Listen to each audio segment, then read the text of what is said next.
কত বড় সাহস স্যার, বিয়ে বাড়িতে স্যার চুরি করতেছে বউ সেজে, চিন্তা করা যায়? স্যার আমি এখান থেকে যাচ্ছিলাম, স্যার আমি ধরে ফেলেছি, কোনো সমস্যা নেই, আমি থানায় নিয়ে আসছি। জি স্যার, স্যার আপনি কোনো চিন্তা করবেন না, স্যার আমার সাথেই আছে স্যার। স্যার গাড়ি ফোন দিয়েছিলাম স্যার, এখন আসতে পারেনি, কিন্তু আমি ভাবলাম যে আমি তাড়াতাড়ি চলে আসি। জি জি জি স্যার, স্যার জি স্যার। স্যার এত বড় একটা কাজ করলাম স্যার, আমার প্রমোশন দিবেন না? জি স্যার, আচ্ছা ঠিক আছে স্যার। স্যার আপনি কোনো চিন্তা করবেন না স্যার, জীবনের প্রথমবার আমার একটা চোর ধরলাম স্যার, এত সহজে কি ছেড়ে দিব?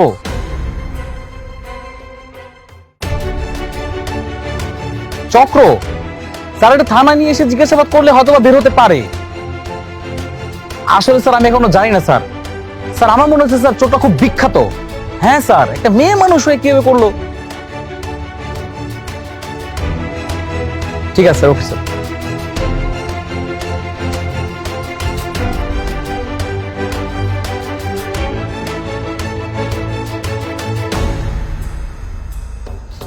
গাবলাটা কি বউ সঙ্গ গাইয়া উপরে ওঠে, পুলিশ সাহেব নিচে খাড়ানো, উপরে আবার আরেকজন, ব্যাপারটা ঝামেলা আছে।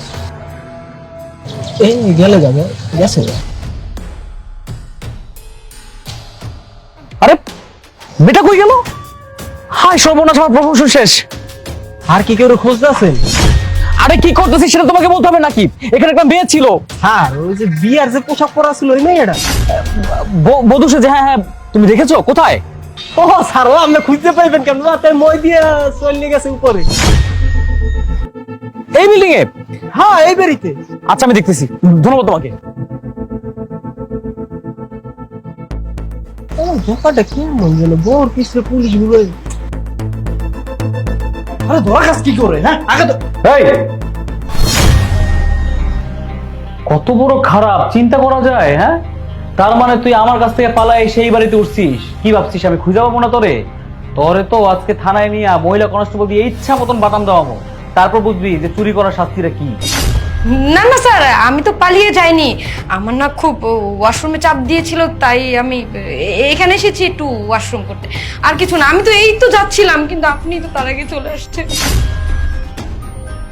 স্যার আপনার যদি আমার কথা বিশ্বাস না হয় তাহলে আপনি ওনার কাছে জিজ্ঞেস করতে পারেন। শুনেন, আমি কিন্তু চোর হলেও ইমানদার আছি, আমি যা বলতেছি সত্যি কথা বলতেছি। কি মোটা কাহিনী নাকি? এই স্যার, অবশ্য সে ঠিক কথাই বলেছে, এসে ওয়াশরুমে গিয়েছিল, কিন্তু আমি তো জানতাম না সে চোর। আমি যদি জানতাম সে চোর তাহলে তো আমার ঘরের মধ্যে ঢুকতে দিতাম না, ওকে রাত্রিতে বের করে দিতাম। এক বলেন নাকি?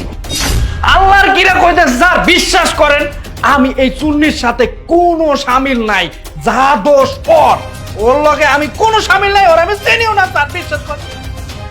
ঠিক আছে চলাই। স্যার চোর কিন্তু আমি একা না স্যার, ওরে আমার সাথে নিয়ে যাবেন, ও কিন্তু আমার সাথে বাগিদার আছে স্যার।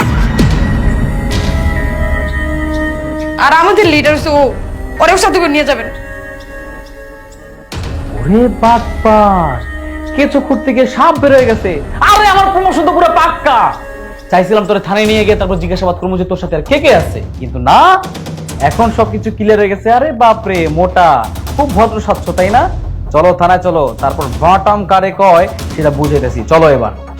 স্যার শুনেন, যা মতো থানায় কোনো সমস্যা নেই, তার আগে আপনি একটা গোপন কথা কই।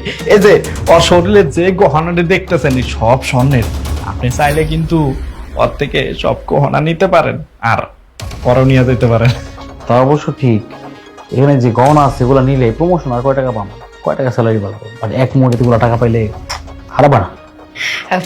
স্যার আপনি এতক্ষণে লাইনে আইছেন, আপনি আগে কইবেন না যে আপনার স্বর্ণ গয়নার প্রতি লোভ টোপ আছে, আপনার দরকার আছে? আপনি আগে করলে তো আপনি দিয়ে দিতাম, তাহলে কি আমার কষ্ট করে এইভাবে দেওয়াল বাইয়া মই দিয়ে কি আমার উপরে আইতে হইতো? কোন তুই যে কথাগুলো কইতাছিস না, যদি পুরুষ মানুষ হইতি কোমর ভিতরে এমন লাথি মারতাম কোমর ভেঙে দিত, একবার ভেঙে দিতে করতেছ করে আমার। শোন, আমি লোভী না, এই সুলতান লোভী না। লোভী হইলে এত কষ্ট কইরা তোদের পিছনে দৌড়াদৌড়ি করতাম না, বুঝছো? অনেক দিনের ইচ্ছা ছিল যে চোর ধরবো, খাতারনাক চোর। আরে বাপরে বাপ, তোরের বাপ ধরে ফেলছি, বাপ আর মা। চল থানায় চল, তারপর বুঝিতেছি। আয় দাঁড়াইছিস কেন মোটা, চল আয় আয়।